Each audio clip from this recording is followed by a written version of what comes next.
Une innovation plutôt sympa devrait voir le jour dans le monde des écouteurs en 2022.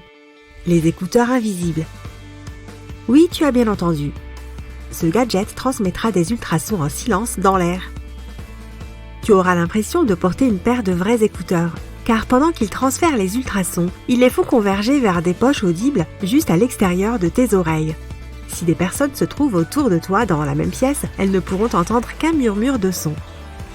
Si c'est toi qui portes les écouteurs invisibles, tu seras plongé dans un son spatial tridimensionnel, mais qui sera réduit de 90% à seulement 1 mètre de toi. Si tu tournes la tête ou si tu bouges, les capteurs de mouvement chargés de la reconnaissance faciale seront activés. Ils suivront tes oreilles pour s'assurer que le son arrive au bon endroit. Lorsqu'ils sont apparus pour la première fois, les écouteurs n'étaient en fait qu'un seul écouteur. Dans les années 1880, les opérateurs téléphoniques utilisaient une sorte de version simplifiée de ce que nous connaissons aujourd'hui sous le nom de casque auditif. Ils devaient le connecter à un engin muni d'un embout qui permettait la transmission. L'engin lui-même pesait entre 3 et 5 kilos et l'opérateur le tenait sur son épaule. Les inventeurs n'ont jamais vraiment eu l'intention de rendre les écouteurs portables, du moins pas au début. Dans les années 70, les gens utilisaient surtout des casques pour écouter des disques chez eux. Le grand changement dans l'histoire des écouteurs s'est produit lorsque Sony a sorti le Walkman. Les gens voulaient des écouteurs portables pour écouter leurs chansons préférées, même en dehors de chez eux. Si tu as remarqué qu'un écouteur sans fil se déchargeait plus vite que l'autre, sache que tu n'es pas le seul à être confronté à ce problème. Cela arrive parce que le signal n'est pas aussi fort sur les deux. Si la différence atteint 15 à 20% après que tu aies utilisé les deux pendant la même durée, il y a peut-être un problème. Mais si la différence est de 5%, c'est normal car le système arrondit les données de la batterie de chacun de tes écouteurs. Cela dépend de l'endroit exact où tu tiens ton téléphone. Il peut être plus proche de l'écouteur gauche que du droit ou de la conductivité d'un côté de ta tête, qui d'une certaine façon bloque moins le signal. Et en général, tes écouteurs ont des connexions individuelles, donc chacune utilisera l'énergie à un niveau légèrement différent. Astuce intelligente, si tu utilises le mode avion lorsque tu joues à un jeu mobile, tu n'auras pas de publicité qui surgisse de nulle part au milieu du jeu. Lorsque tu éteins le son de ton smartphone, ta batterie durera plus longtemps. Les vibrations consomment également de l'énergie. Tu pourras charger ton téléphone plus rapidement si tu utilises une prise de courant plutôt qu'un câble USB. Bien sûr, ce n'est pas possible si tu es dans une voiture ou dehors avec une batterie portable. Tu devras attendre plus longtemps. Compose le dièse 31 dièse et ton numéro de téléphone si tu veux appeler en masqué. Lorsque tu appelleras quelqu'un, il ne pourra pas savoir qui l'appelle. Cela te permet de masquer ton numéro uniquement pour l'appel à venir. Lorsque tu veux prêter ton téléphone à un ami, mais en même temps garder tes messages et autres données personnelles confidentielles, opte pour le mode invité. Utilise 2 doigts pour glisser de haut en bas et va sur l'icône de l'utilisateur en haut à droite. Tu verras l'icône d'ajout d'invité. Tu peux maintenant choisir les actions que ton ami ou toute autre personne qui utilisera ton smartphone peut exécuter. Les smartphones sont si polyvalents qu'ils remplacent peu à peu de nombreux objets à la maison. Tu peux même utiliser ton téléphone à la place d'une télécommande de télévision. Il existe des applications qui te permettent de connecter ta télévision par Bluetooth ou Wi-Fi. Tu as sans doute déjà lu des articles Wikipédia sur un sujet vraiment compliqué comme le fonctionnement de ton téléphone ou d'autres gadgets. Tu peux les traduire en langage simplifié en choisissant la version français simple. Tu auras ainsi un article beaucoup plus facile à lire et à comprendre. Ton smartphone peut percevoir la lumière infrarouge. Donc si tu pointes un rayon infrarouge directement vers l'appareil photo de ton téléphone, il y aura un rayon violet sur ton écran. Cela se produit parce que la plupart des capteurs des appareils photo numériques peuvent détecter des fréquences lumineuses que nos yeux ne sont pas capables de capter. Les chargeurs sans fil sont pratiques à transporter, en plus d'être très élégants. Mais si ta batterie est faible et que tu as besoin de recharger ton téléphone le plus vite possible, ils ne sont pas aussi efficaces et rapides que les chargeurs classiques.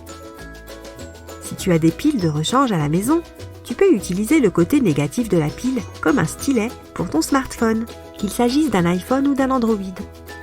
Essaye de faire défiler les applications, de naviguer sur la page d'accueil, de dessiner dans l'application Notes.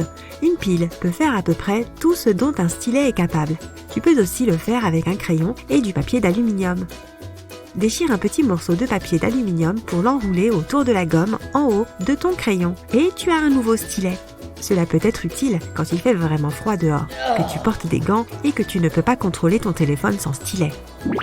L'iPad est arrivé sur le marché des années après que l'iPhone ait déjà conquis le monde entier. Mais en réalité, la tablette était le projet original sur lequel travaillait l'entreprise avant qu'elle n'ait l'idée d'appliquer un tel système à un téléphone. Lorsque tu veux modifier ton écran d'accueil, tu vas probablement saisir l'icône d'une application et la déplacer où tu veux, n'est-ce pas? Puis tu saisiras une autre application et la déplaceras et ainsi de suite. Il est bien plus efficace de saisir une application, puis de toucher le reste des applications que tu veux déplacer. Ensuite, tu peux les placer où tu veux et le tour est joué. Même Face ID ne peut pas garantir que personne ne déverrouillera ton téléphone sans ta permission. Il peut arriver que quelqu'un prenne ton téléphone et essaye de déverrouiller ton Face ID en utilisant ton visage.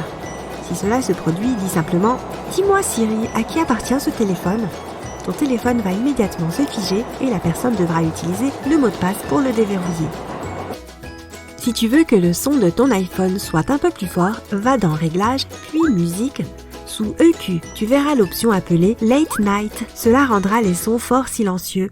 Et en même temps, cela amplifiera les sons faibles pour que ton téléphone ait un bien meilleur son. Si tu as des AirPods et que tu en as perdu un, tu peux le retrouver avec l'appli Find My d'Apple. Tout d'abord, tu dois t'assurer que tes AirPods soient liés à ton identifiant Apple. Tu dois configurer l'application Find My sur ton iPhone, puis tu pourras vérifier le dernier emplacement de tes AirPods sur une carte. Si tu en perds un seul, tu peux lui demander de jouer un son afin de le retrouver facilement, du moins tant qu'il est connecté au Bluetooth et qu'il se trouve à proximité de certains de tes autres appareils Apple. Il suffit de lancer l'application Find My, d'aller dans l'onglet Appareils et d'appuyer sur l'option Play Sound. Pour économiser la batterie, ne garde qu'un seul écouteur et échange-les de temps en temps. Si tu utilises beaucoup tes AirPods et que leur batterie est souvent faible, tu pourras en charger un pendant que tu en utilises un autre. Tu peux utiliser ton iPhone pour vérifier l'état de la batterie de tes AirPods et de leur étui de chargement. La première façon est d'ouvrir l'étui de chargement à côté de ton iPhone.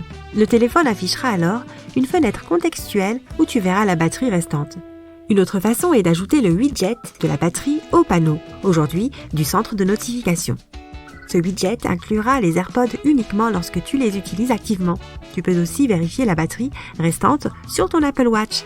Place ton étui de chargement ouvert à côté de ta montre. Ouvre maintenant le centre de contrôle et choisis l'option batterie. Tu verras les statistiques de la batterie pour ta montre, tes AirPods et ton étui. Siri peut lire certains de tes derniers messages pour toi et il peut le faire via tes AirPods. Tu peux aussi utiliser une commande vocale rapide pour répondre à tes messages. Tu n'as rien de particulier à faire pour configurer cette fonctionnalité. Mais si tu veux la désactiver, va dans les paramètres, clique sur Siri and Search, puis sur Annoncer les messages. En plus des messages, Siri peut aussi annoncer des notifications via tes AirPods.